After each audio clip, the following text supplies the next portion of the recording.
Ok. Rebonjour pour ceux qui sont là depuis le début. Je vois qu'il y a des gens qui sont assidus à Strack DevOps. Donc on accueille Gaël Corlet de Ilki. Voilà. Merci. Bonjour à tous. Donc, pour cette session, on va aborder un sujet important lorsqu'on va consommer du cloud, qui est le sujet FinOps. Et donc, quels outils open source pour maîtriser vos coûts cloud. Donc, pour débuter, je me présente. Je suis Gaël Corlet, directeur technique et cofondateur du cabinet de conseil Ilki.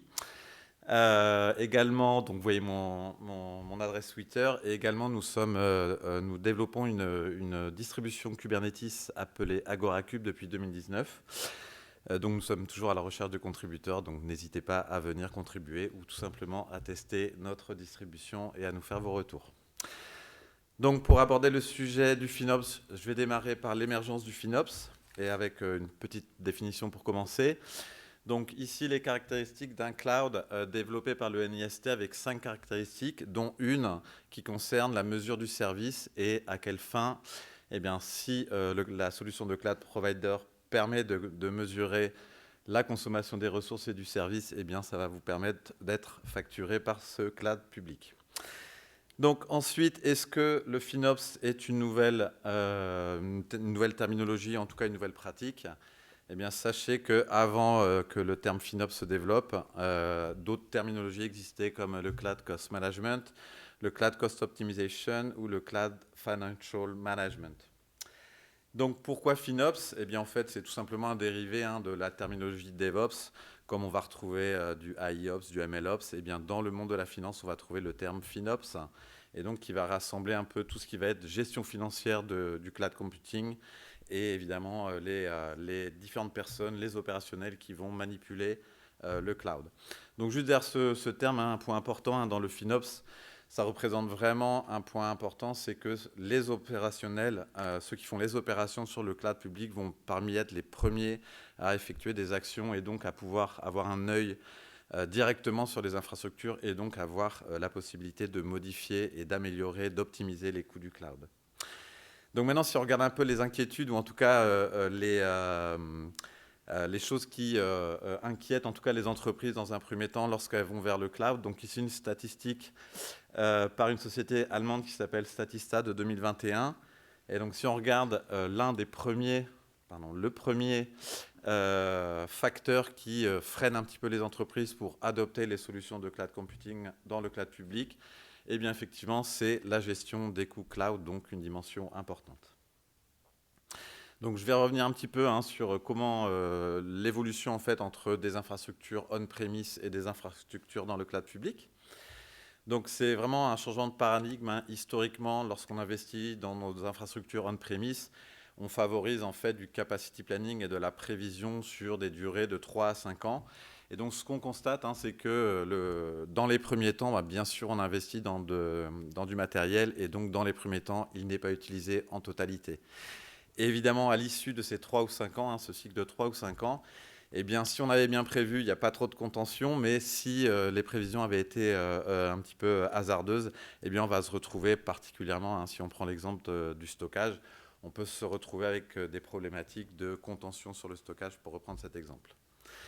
Lorsqu'on va adopter des solutions de cloud computing, là, on va plutôt essayer d'investir sur un mode OPEX, donc on va plutôt acquérir ce que l'on consomme. Donc ce mode OPEX tend à faire coïncider la puissance consommée aux besoins réels que vous avez.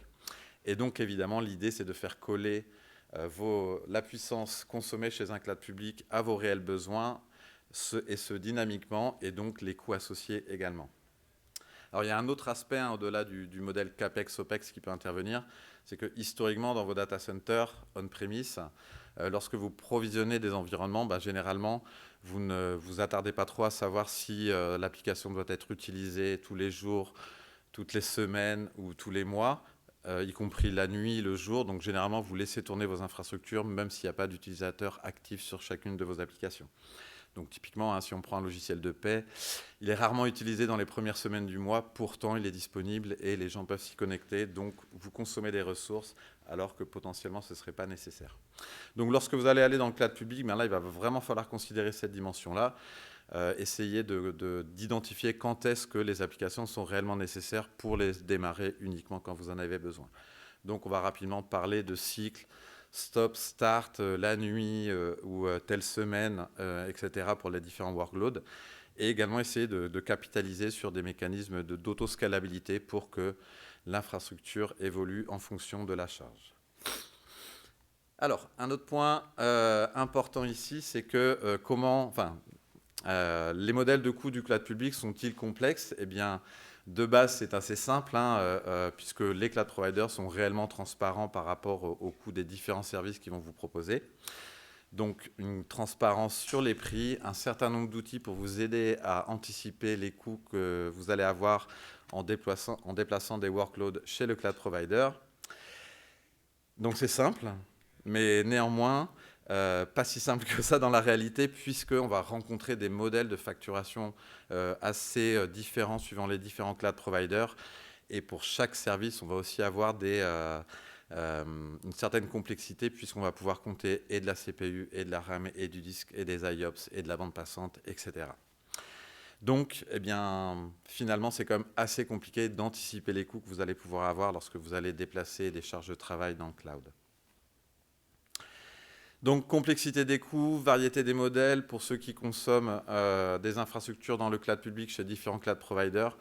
Vous voyez que chaque cloud provider a sa propre méthode de calcul et les coûts peuvent différer aussi en fonction de différents arguments. Donc, en fonction de la région dans laquelle vous allez déployer vos infrastructures, vous allez avoir des coûts différents. Généralement, c'est lié au prix du mètre carré. Tokyo et la Virginie aux États-Unis, ce n'est pas tout à fait les mêmes coûts. Donc, le coût du data center est répercuté, bien sûr, donc, en fonction de la région. Également, en fonction des services, chaque cloud provider va avoir sa propre méthode de calcul.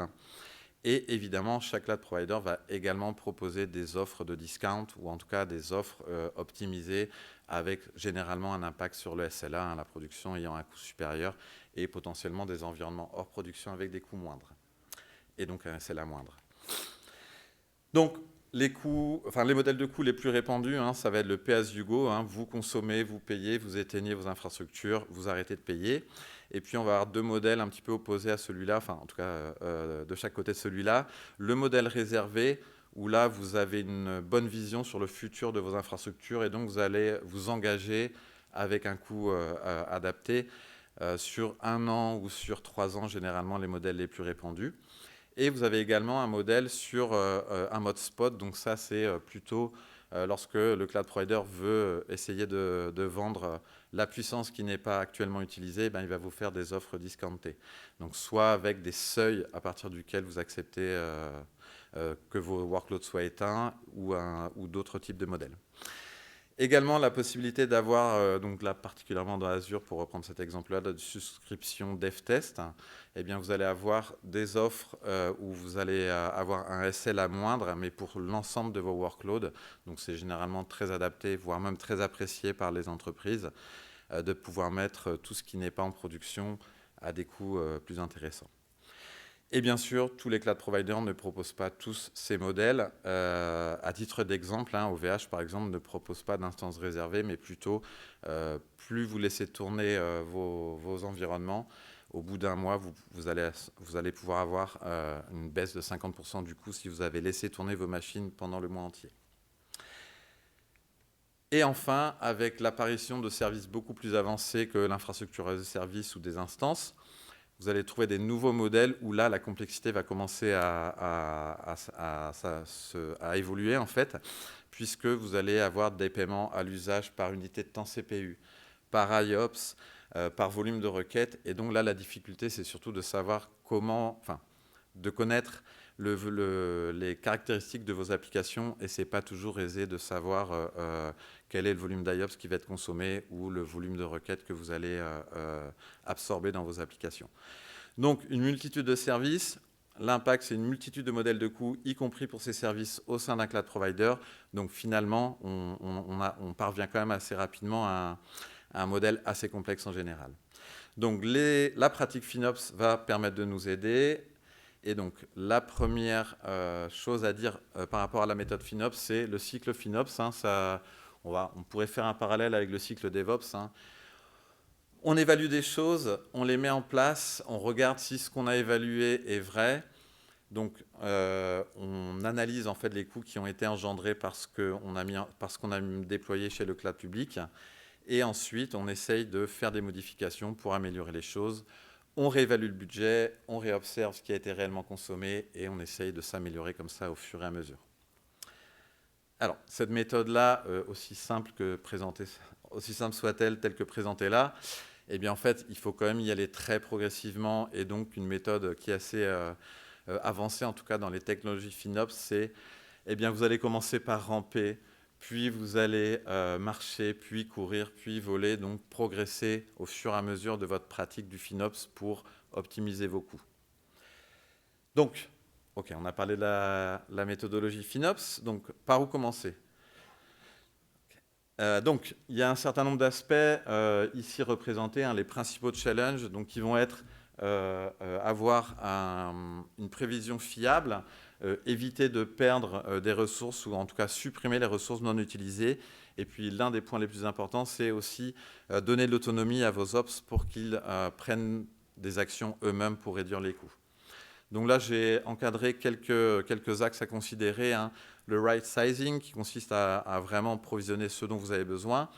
Mettre en place une stratégie de tagging pour être sûr de pouvoir refacturer au bon service dans votre entreprise. Définir les budgets et les prévisions. Essayer de profiter également des offres discountées des clouds publics et donc supprimer effectivement toute ressource non utilisée. Donc, pour parler des outils, donc, la majorité des outils que vous allez utiliser dans un premier temps vont généralement être les outils proposés par le cloud provider. Donc là, on voit les trois outils leaders sont ceux proposés par les cloud providers. Vous voyez également qu'ensuite, il y a des entreprises qui développent leurs propres outils, ce qui est une pratique quand même assez répandue, et ensuite des outils propriétaires qui sont généralement très très onéreux. Donc le premier pas vers ce type de pratique FinOps, ça va être de simuler vos coûts, de monitorer les ressources réellement consommées, et les cloud providers vous fournissent généralement aussi une analyse en vous disant que telle ou telle machine est trop dimensionnée ou pas suffisamment. Donc, ce faisant, est apparue sous la Linux Foundation une fondation qui s'appelle la fondation FinOps. Et donc, cette fondation, alors pour ceux qui connaissent le landscape de la CNCF, celui-ci est un petit peu moins impressionnant, mais la fondation est également plus récente. Donc, pour savoir si on a des acteurs open source dans cette fondation, on va utiliser le petit filtre prévu à cet effet. Donc, j'ai coché open source dans le landscape FinOps. Et là, magie. C'est un petit peu la catastrophe. Il n'y a aucun acteur open source. Et voilà. Bon. Donc évidemment, on a un petit peu de temps, donc on va continuer un petit peu plus quand même. Donc pour bien débuter en fait cette première phase de ramper, là réellement le point important, c'est que lorsque vous allez faire vos designs, votre architecture pour porter des applications dans le cloud, eh bien c'est à ce moment-là que vous allez devoir faire un certain nombre d'analyses pour évaluer les coûts. Et donc là, ce que je vous présente, le dimensionnement, les périodes et où les cycles d'usage, la montée en charge et la variabilité, et les détails qui concernent le volume d'IOPS pour bien choisir les disques, parce que ça peut vite, un disque mal choisi, par exemple en termes d'IOPS, ça peut vite aller très très haut en termes de coûts. Donc ce n'est pas réellement technique, là ça va vraiment être de l'échange avec vos développeurs ou un éditeur si c'est une application externe, pour bien essayer de dimensionner correctement l'application et ce par environnement. Évidemment, dans les environnements hors production, on ne va pas avoir des infrastructures aussi puissantes qu'en production. Également, les périodes ou les cycles d'usage, est-ce que vous allez plutôt tendre vers du pay-as-you-go avec du start-stop de vos infrastructures ou alors plutôt réserver la charge, la puissance dans le temps, mais là aussi, ça veut dire que vous avez une bonne vision du futur et que vous savez combien d'utilisateurs à terme viendront consommer cette application. Donc, les outils de base que vous allez utiliser, ça va généralement être les simulateurs proposés par le cloud provider. Donc, c'est assez manuel comme travail. Vous allez évaluer les coûts service par service et donc vous finissez généralement à mettre tout ça dans un tableur, puis à faire vos simulations.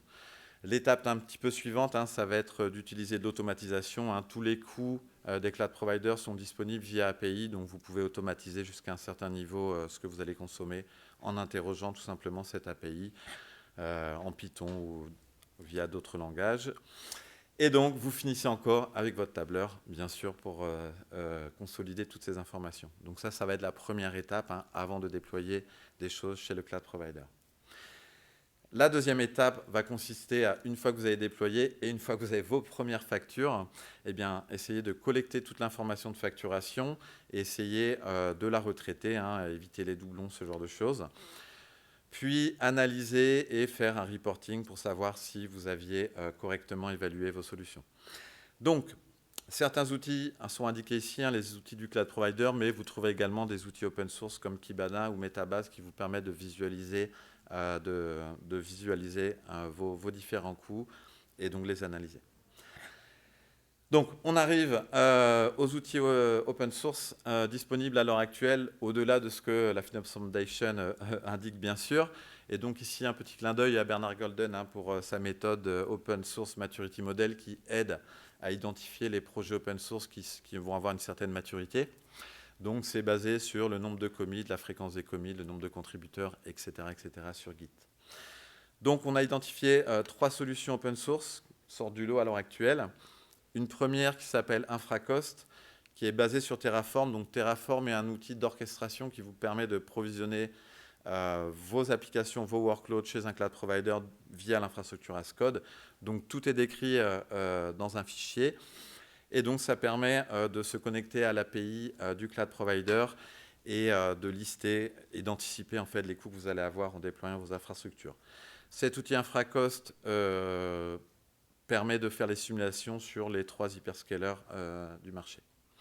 Une deuxième solution qui s'appelle Comizer permet également de faire le même type d'analyse. Alors, c'est un projet qui est manifestement piloté par en tout cas développé par un Français. Et ce projet est un petit peu en sommeil à l'heure actuelle. Et n'hésitez pas à aller sur le GitHub de ce site-là, puisque justement le développeur de cette offre demande de l'aide aux contributeurs pour développer sa solution. Et donc, cette solution permet également de faire de la simulation et du FinOps sur OVH. Enfin, une dernière solution qui est un petit peu plus particulière que les 2 premières, qui est Finala, qui est uniquement orientée AWS et qui va être surtout là pour identifier dans ce que vous avez déployé les ressources qui ne sont pas réellement consommées, donc que vous pourriez potentiellement supprimer, une IP publique oubliée quelque part ou un disque non attaché par exemple. Donc, au sein d'Ilki, on est assez fan de Terraform, c'est quasiment l'outil qu'on utilise au quotidien pour déployer nos infrastructures. Donc j'ai mis un petit cœur sur Infracost. Et donc juste un petit slide pour vous le présenter. Infracost va supporter plus de 200 ressources du cloud provider. Et donc je pense qu'il y a un certain lien également avec Terraform, bien sûr. Donc cet outil va vous permettre à intervalles réguliers de récupérer les coûts du cloud provider, donc dans cet exemple-là, semaine après semaine, et de comparer aux coûts que vous aviez prévus initialement. Alors, il y a dans la roadmap un nouvel outil qui va être bientôt supporté, qui est Pulumi, qui est un produit similaire à Terraform, mais qui permet de manipuler le cloud directement à partir de langages comme Python ou autre.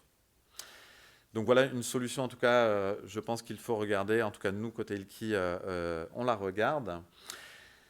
Et donc, pour terminer cette présentation, quelques perspectives. On a vu que grâce à Infracost et à Terraform, vous allez pouvoir simuler vos coûts et avoir une boucle de retour pour savoir si c'est réellement ça qui a été consommé. Alors, il y a un autre outil dont je ne vous ai pas parlé, que je vais afficher maintenant, qui s'appelle KubeCost, alors qui est réellement dédié en fait, à évaluer les coûts et à faire du FinOps sur des infrastructures Kubernetes, quel que soit le cloud provider. Et donc, on est en train d'étudier ces 2 solutions et surtout de voir si on pourrait coupler l'une de ces 2 solutions avec une solution récente soutenue par la CNCF qui s'appelle Crossplane et en fait qui est une sorte de Terraform, entre guillemets, défini sur Kubernetes, qui vous permet de définir vos infrastructures sous forme de manifeste Kubernetes, et qui a un avantage également par rapport à Terraform, puisqu'il va faire de la réconciliation et, comment dire, en tout cas, vous allez avoir un mécanisme d'état désiré grâce à Kubernetes pour pouvoir manipuler vos différentes infrastructures sur les différents cloud providers.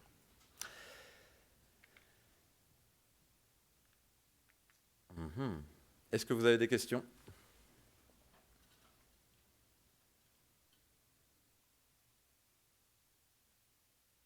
Très bien. Merci beaucoup.